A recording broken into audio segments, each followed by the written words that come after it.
Ačiū. Negirdėjo. Na gerai, panas, eime prie reikalo. Taip, tikrai. Man labai įdomu būtų sužinoti, koks jis. Dieve, tai dėl kitės meilės. Mikai. Dina, galiu ne taip žiauriai. Einu į tualetą.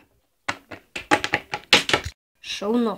Kaip tik ant tos vietos, kur jau buvom įsivažiavę apie kalbą. Šiandien tokia pikta Dina. Tikrai? Oi, atleisk. Tiesiog, buvo blogas rytas, neįsimegojau. Kiti. Štai ir aš. Gerai, tęskime pokalbį. Baltuolė, gal tu galėtum įkalbinti kitą pakalbėti su Mika? Atleisk, bet ne, tai ne mano sritis. Šūdas.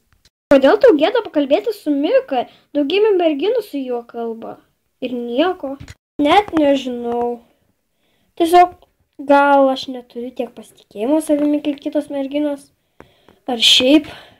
Ir šiaip man tada būna labai gėda.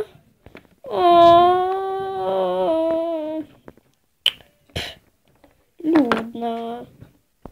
Žinot ką, mergaitės? Galbūt baigiam tos pokalbius apie bernus ir varom pas mane į namus. Davai.